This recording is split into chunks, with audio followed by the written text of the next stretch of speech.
Sunday Morning News is next. Most sport you... Good morning. We're glad you could join us. I'm Scott Reynolds. And I'm Grace Lee Nickel. A mile-high matchup for the Vikes today. Well, you know, I like to consider myself an optimist, but I think the Vikings could have a problem today, and his name is John Elway. He's having the best season of his career. It's going to be tough to stop. Hopefully the snow there possibly could slow him down a little. Yep. And it might do that to us, too. Matt Balo joins us on the roof, ready for what could be a storm, yes. I guess. I'm just missing my shovel, but you may not need it. We're expecting a few inches of snow here in the Twin Cities. There's a little bit of sunshine right now, but we will be seeing some rain and some sleet changing over to snow a little bit after noon here. This will be a great day to be indoors watching football, I think, by this afternoon. There are a couple of games here on CBS. One of those, Green Bay at New Orleans. Of course, they play in the Dome there, so it'll be dry and no wind. Temperatures in the mid-70s. Weather not a factor for that game, but out in Denver, they've had between 3 and 6 inches of snow. That snow will be ending. There probably won't be a lot of snow on the field, I'm sure, but temperatures will be in the low 30s. So weather could be a factor, and maybe that'll slow down Mr. Elway just a little bit. We'll have the complete weather forecast for the Twin Cities coming up in a few minutes. Scott? Okay, thanks, Matt. Our top story this Sunday morning, a story you expect to hear in New York or L.A., but not here in the Twin Cities. We're talking about a carjacking that ended up with the parents apparently forced out of the car, not given a chance to take their baby with them. Police believe 2 men carjacked this 1989 Chrysler New Yorker about 12:30 this morning. It happened at 32nd Street and Thomas Avenue in North Minneapolis. Now the good news. About an hour later, the car and the child were located, and the parents were reunited with their little girl.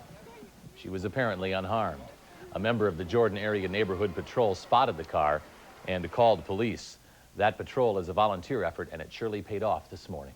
Police do not have any suspects in custody as they continue to investigate. And authorities are still investigating an early morning house fire in Richfield. That fire discovered about 2:30 this morning at 6205 Morgan Avenue South. We're told 6 people live in that house, but no one was home at the time. Firefighters believe that fire started in the basement. Topping our CNN Sat Center this morning, a vote today in Puerto Rico. About 2 million residents expected to go to the polls there. They'll decide between Commonwealth status, independence, or statehood. Why does that matter to us? Well, if they choose statehood, it could be the first step toward Puerto Rico becoming the 51st state. In New York, 2 men have been arraigned in connection with one of the biggest armored car heists in U.S. history. Those 2 were arrested Friday after FBI agents found millions of dollars stashed in an apartment the men visited. Authorities are now investigating whether that money went to support the Irish Republican Army. And now some news coming from Mikey Spruill, a little Florida boy who first made us kind of laugh. Yes, he's the 3-year-old who made headlines after taking his parents' car for a joyride. When he was caught after that short drive, Mikey told the police, "I go zoom." Now Mikey is saying, "I have no house." The youngster apparently started his bedroom curtains on fire with a cigarette lighter and burned the family's home down. Mikey is fine, but his father is hospitalized with serious burns.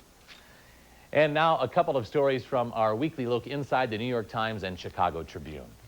In the Times today, a report that a new interpretation of federal disability laws may help obese people. Some legal experts say it could affect everything from conflicts in seating for the obese at theaters and airplanes, and also employment conflicts. And in the Chicago Tribune, a grim look at the LA nightclub that River Phoenix just left before he died. One regular at the Viper Room says you can't live forever, and the paper reports locals are amused that just 4 stoplights down, John Belushi died of a drug overdose. Phoenix died of multiple drug intoxication, and the Viper Room is noted for common use of cocaine, heroin, and the synthetic drug ecstasy. Well, the coming week will bring one of the most controversial votes Minnesota congressmen will take this year. As you've heard, the North American Free Trade Agreement, or NAFTA, will be center stage in Washington. That's this Wednesday. What you may not know is that a Minnesota congressman is leading the charge against that treaty. In fact, Democrat Colin Peterson is one of the founders of what is called the Anti-NAFTA Caucus. And his work against NAFTA may help propel Peterson into the U.S. Senate race next year. Pat Kessler has a closer look. When the Grocery Manufacturers of America delivered pro-NAFTA gifts to every member of Congress, the food baskets went to every office but one, Minnesota Congressman Colin Peterson's. Peterson is gaining visibility as one of the Congress's chief anti-NAFTA leaders. 1, 2, 3. Thank you. Peterson is almost single-minded about NAFTA these days, telling even visiting students from back home. Back in May, there were basically 5 of us that started a campaign within the House to try to defeat NAFTA. As NAFTA fever grips Washington, Peterson's subcommittee on employment is suddenly a big draw, attracting such anti-NAFTA luminaries as consumer advocate Ralph Nader and former presidential candidate Jesse Jackson. And it's not fair. It is also a national forum for Peterson. I, for one, will not support a trade agreement which protects investors, bankers, lawyers, and economists, but not those who punch a time clock. But NAFTA supporters, like fellow Minnesota Congressman Rod Grams, argue the treaty will have just the opposite effect of creating Minnesota jobs. If we look at our high-tech, our computer industries, and all the other high-tech equipment that the state is noted for, is what Mexico needs to build their infrastructure of a new economy. And you look at our medical technology, Minnesota can export many, many dollars worth of medical technology to Mexico, which needs that for its population. Win or lose, NAFTA may give wings to a Peterson campaign for the U.S. Senate. He says people are talking to him, and he says he's listening. Well, right now I'm a little busy to think too much about it, although I will say there is, more people talking to me about this, and seems to be more interest as time goes along here. Peterson predicts NAFTA will fail, but with only a couple of days left before the vote, it's still too close to call. In Washington, Pat Kessler, 4 News, Sunday Morning. And if you're keeping score, 5 Minnesota congressmen say they will vote against NAFTA. 3 will vote yes. And one more political note. The race for governor of Minnesota will get more crowded today. Former Commerce Commissioner Mike Hatch will announce he's a candidate for the state's top office. Hatch is the 3rd DFLer to announce his candidacy. Hennepin County Attorney Mike Freeman and State Senator John Marty of Roseville have already entered that race. And on the bright side this morning, these students and teachers from Bethany Academy are probably sharing all kinds of stories today. Last night they arrived home after spending 2 weeks in Russia. They all stayed with host families, and everyone we talked to said the people in Russia couldn't have been nicer. One teacher said she was afraid of the Russians while growing up. Not anymore. It was wonderful. It's the best experience of my life. It was like stepping off the plane back in time, like back to the 1920s, to the old-fashioned baby buggies and the old-fashioned fire engine trucks and just their outdated kitchens and bathrooms. But the love of the people is what I would go back in a minute. Of course, everyone brought something home, including this boy's hat from Leningrad. The students said they tried to buy things that represent Russian art and culture. And stay with us, because still to come this Sunday morning, Matt Balo will have that forecast, and after weather, we'll show you why more and more cars will have at least one airbag. But first, Grace Lee Nichols sizes up the Vikings game against the Broncos. You're watching 4 News Sunday.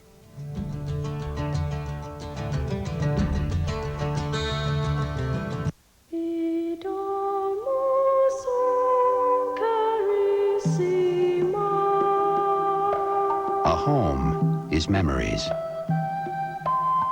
where you can see yesterday as clearly as today.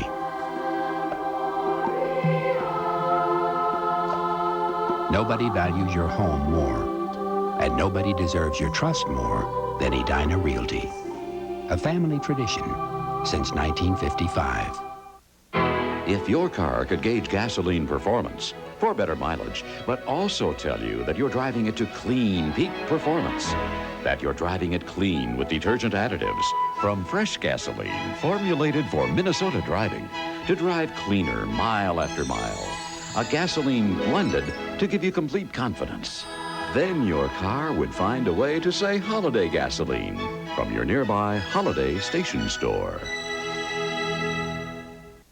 Using headlights in poor daytime visibility is such a bright idea, it's now a Minnesota law. And it makes sense, because sometimes it's better to be seen than heard. This message brought to you by CarX Muffler and Brake Shops. Ordinary pickles are cooked, and most don't snap. Not Clausen. They're packed fresh and stored cold, so they're always crisp and delicious. Taste the difference. Cold, crisp, Clausen. A policeman, a prosecutor, and a politician. Could all 3 of these people have cocaine in their pockets and not even know it? You won't believe what a Dimension investigation found. Dimension reveals the findings of a scientific test that shows drug dealers aren't the only ones getting caught with cocaine cash. It might even be you. Cocaine Cash, Monday at 10 on 4 News. Where can you get an Oldsmobile, a GMC truck, a conversion van, or a great used car? At 35W and County Road C near Rosedale. Wally McCarthy's in Roseville.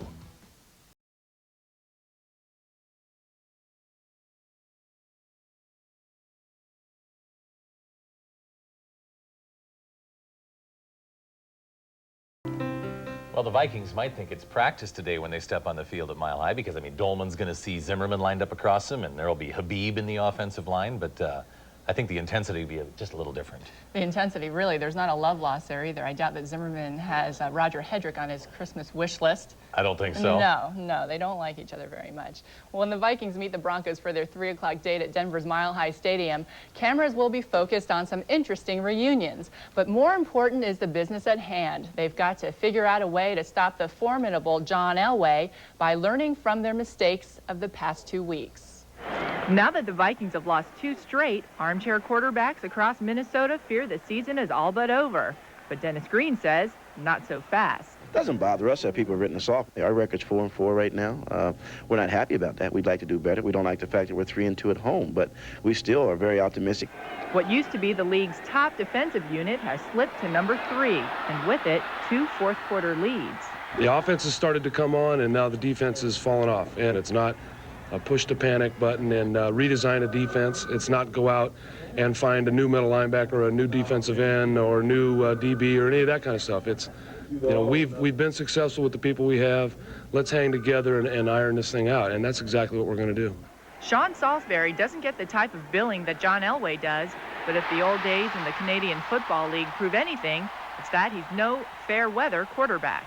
Playing in Winnipeg, I love to play outdoors. It became a fun thing to be a good bad weather quarterback, and I hope it snows and it's one of those kind of days. That's what football's supposed to be. No matter what the conditions, everyone agrees it's time to rebound and rise above 500. A lot of guys feel, that they're positive about themselves and they're not going to get down on themselves, and I think it starts with the head man on down, and I think that his attitude hasn't changed, and he feels confidence that we still can win games, and we're going to still be in the thick of things. So, in my mind, we're 4-4, unfortunately, but we're going to make something out of this. Well, you can add Vance Johnson to the list of disgruntled former Vikings. The Broncos wide receiver was released and then picked back up by Denver after a cup of coffee with Minnesota in the preseason. He sounds just a little bitter that he didn't have time to go shopping while he was here. Vance, do you even have a Vikings uniform, jersey, anything like that? I mean, do you have any Vikings paraphernalia? Actually, when I went up there, my wife bought a lot of Viking paraphernalia. I didn't buy anything because, the situation just wasn't comfortable enough for me because, like I said, I didn't really get a chance to make the team. Well, Johnson will likely want to prove the Vikings wrong when 3 o'clock rolls around. In other Central Division matchups today, Green Bay plays at New Orleans at noon. Also at noon, the San Francisco 49ers meet the Tampa Bay Buccaneers, and Chicago takes on San Diego at 7 o'clock tonight. Well, by now, you've probably heard about the 58-7 spanking the Gophers took from Michigan yesterday at the Metrodome. So we'll spare you from the harrowing highlights and move on to a game that had the nation on the edge of its seat. Number 1 Florida State traveled to South Bend, Indiana, where Notre Dame looked just about invincible after taking a 31-17 fourth-quarter lead. But wouldn't you know, Charlie Ward would fight back for a comeback. On 4th down, his deflected pass hits Kez McCorvey for the touchdown, lifting Florida State to within 7 with only 2.5 minutes remaining.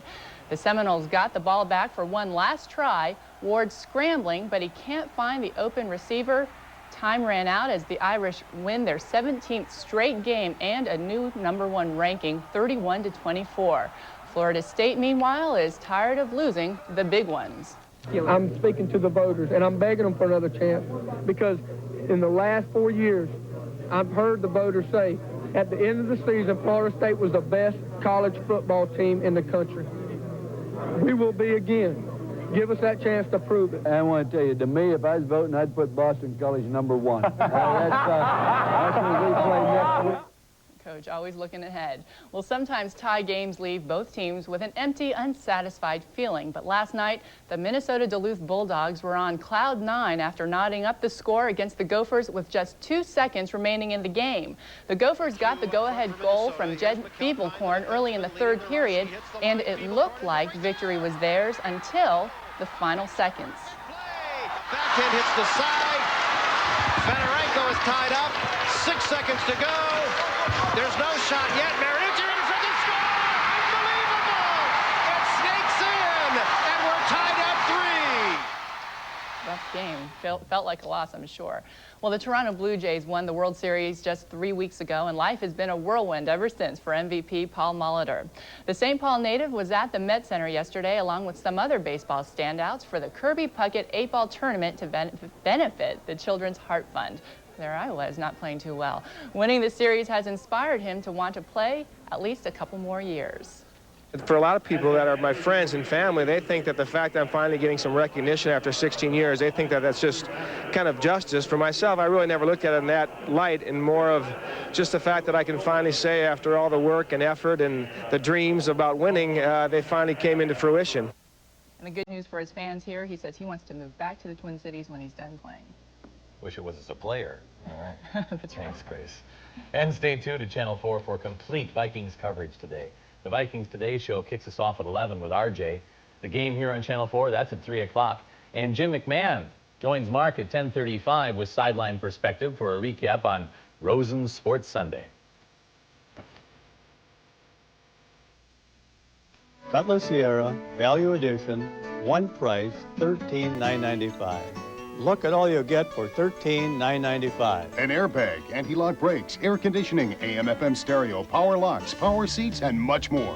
Demand better. Get the Oldsmobile Edge with a satisfaction guarantee, roadside assistance, and bumper-to-bumper warranty. We've got a great selection, all at one price. The Cutlass Sierra, one price, $13,995 at Wally McCarthy's Oldsmobile in Richfield. 92 KQRS plays the best classic rock, like this. Not this. Take a look around, brother. And KQ92 plays the best new rock, like this. Hey, jealousy. Not this. So for the best classic rock and the best new rock, turn on Minnesota's rock and roll original. 92 KQRS. A one-price Cutlass Supreme, we have them. The Cutlass Supreme is just $16,995. The competition costs thousands more. The Cutlass Supreme comes with airbag, anti-lock brakes, air conditioning, AM/FM cassette, power windows, and much more. Demand better. Get the Oldsmobile Edge with a satisfaction guarantee, roadside assistance, and bumper-to-bumper warranty. We've got a great selection. The one-price Cutlass Supreme at Wally McCarthy's Oldsmobile in Richfield. For a child born with facial deformities, life's early lessons can be cruel. But soon, these Venezuelan children will learn a lesson in love, and it will come from Minnesota. Operation Smile is a medical marathon that can change a life in a matter of hours. Dimension will show you how. Join Don Shelby as he meets children who dream of a better life and doctors who make dreams come true. Dimension finds hope in Operation Smile, tonight at 10 on 4 News.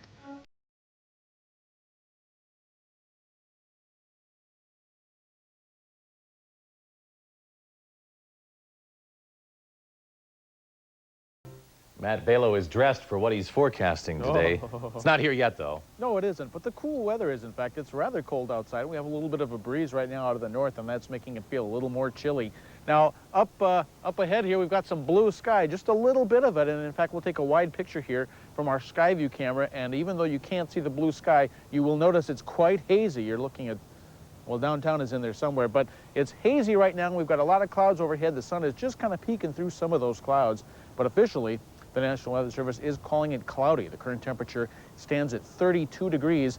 We have a dew point right now that's in the 20s. It's at 27. The relative humidity, 82%. That north wind right now is at 8 miles per hour, and the barometer is rising. It reads 30.10. We had a little hole in the clouds open up, and that allowed some temperatures to drop below the freezing point around central Minnesota. Temperatures at this hour still mainly the 30s. Rochester right now is the only spot that's above the freezing point at 34. Elsewhere, it's a little bit cooler, mainly mid to upper 20s and some low 30s. There you have low 30s right now in northwestern Iowa, and that's where the nearest snow is right now to the Twin Cities. It's moving in our direction, and it will take a few hours to get here, but conditions will be changing here in the Twin Cities over the next 3 or 4 hours. Clouds have been moving from up out of the north right now. Those clouds still streaming in our direction, and where you can see the brightest patches on this satellite picture, mainly over portions of South Dakota, Also down over Iowa right now, they are getting some precipitation there. It is in the form of snow. This is where the heaviest snow is expected to fall. This storm system is still heading in our direction, but we're just going to get a piece of it. We're not going to get the whole thing. So we'll see between 1 and 3 inches of snow by the time this storm is finished. Right now, as I mentioned, it's a little light to be showing up on the regional radar, but it is as close as Spencer, Iowa.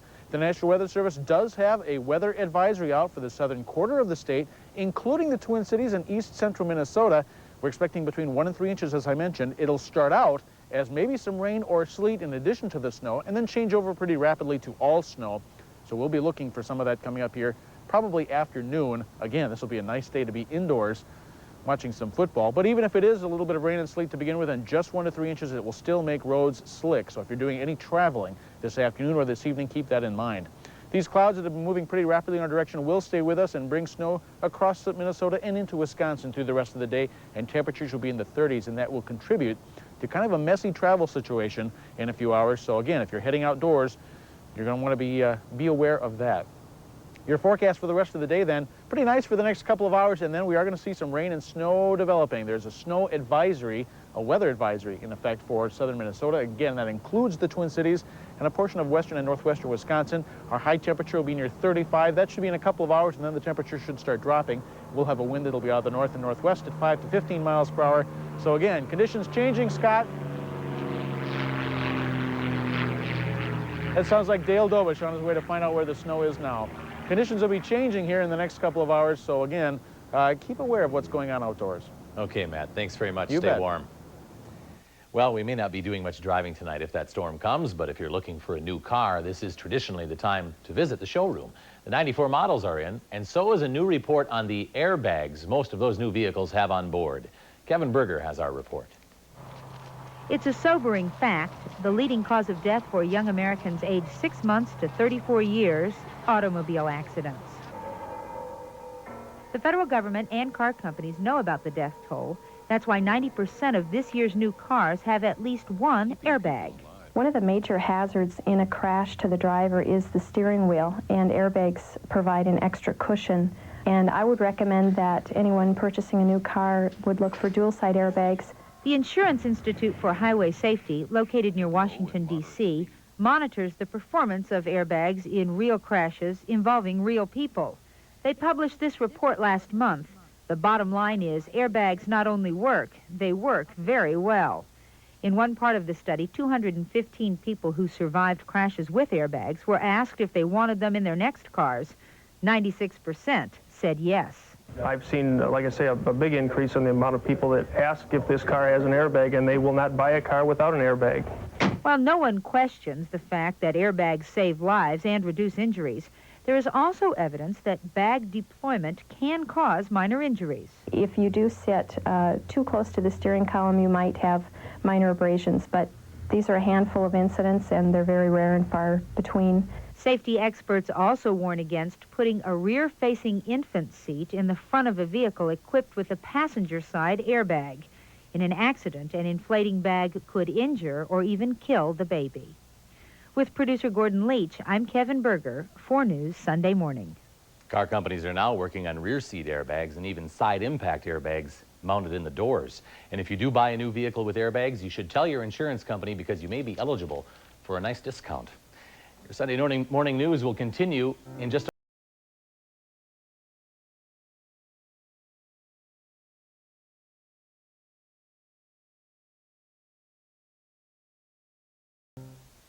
It's a 94 Pontiac Sunbird. Do you like it? It's my first new car. Why did I get the Sunbird?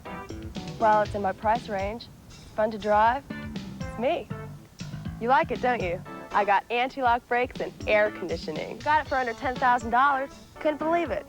Even I can afford that. You like it? Yeah, it's a great deal. A fun car. What's not to like about that?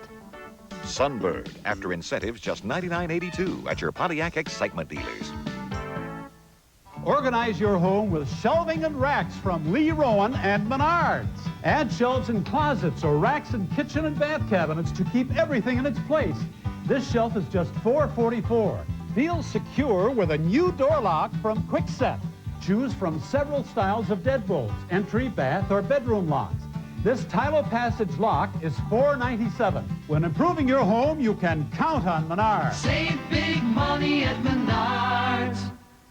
We've got to make room at CDC. That's right, our new shipments are on their way, so we need an inventory clearance sale at Clothing Distribution Center. The lowest prices ever on the biggest selection of men's suits and sport coats in the Twin Cities. And everything's got to go. Prices will never be lower. Wool blend suits, just $119. All wool tweed sport coats, just $89.90. Beautiful cashmere blend overcoats, only $149.90. Just a few of the incredible bargains at CDC's inventory clearance sale. The prices are lower than ever during CDC's inventory clearance sale. Come to Clothing Distribution Center, St. Louis Park. A one-price Cutlass Supreme, we have them. The Cutlass Supreme is just $16,995. The competition costs thousands more. The Cutlass Supreme comes with airbag, anti-lock brakes, air conditioning, AM/FM cassette, power windows, and much more. Demand better. Get the Oldsmobile Edge with a satisfaction guarantee, roadside assistance, and bumper-to-bumper warranty. We've got a great selection. The one-price Cutlass Supreme at Wally McCarthy's Oldsmobile in Richfield.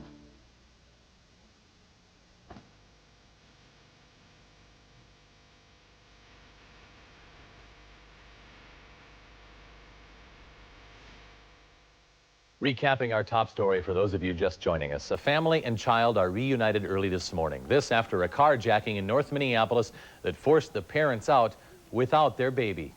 The car and child were found safely about an hour after that carjacking. Police are still looking for suspects. And before we go this Sunday morning, we want to let you know that tonight on your news at 10, Dimension Finds Hope. We'll introduce you to a Minnesota surgical team that travels to Venezuela to give children the chance of a lifetime. Don Shelby has this preview. In medical terms, these children have cleft lips and cleft palates. In personal terms, most cannot eat or talk properly. Many will be social outcasts. In the United States, the problem is usually fixed soon after birth. But in some countries, children born with these faces are simply left to die, cursed, discarded. In Venezuela, they are at least allowed to live, but for many, it is not much of a life. Surgeon Bill McGee of Norfolk, Virginia, is co-founder of Operation Smile. Before they were deformed, and later they're this whole person. It is the essence of rebirth. I mean, they really are reborn to life. And that's an incredible story, all packaged in one beautiful little human being. Please join us for part 1 of Operation Smile. That is tonight at 10. And Grace is here now with the latest on Vikings running back Robert Smith. Well, Robert Smith did not travel with the team to Denver yesterday because of an ear infection. He is on his way to Denver now, and he may or may not play this afternoon. He's questionable. Death of Grant Hussey. And James Brady is a huge step closer to seeing a 5-day waiting period for handgun purchases. We'll have those stories and a preview of the Vikings matchup with the Bucs, also Matt Balo's forecast coming up on the Sunday Morning News. It's next. This is the Eagle Vision TSI with an 11-speaker spatial imaging sound system, even driver and front passenger airbags.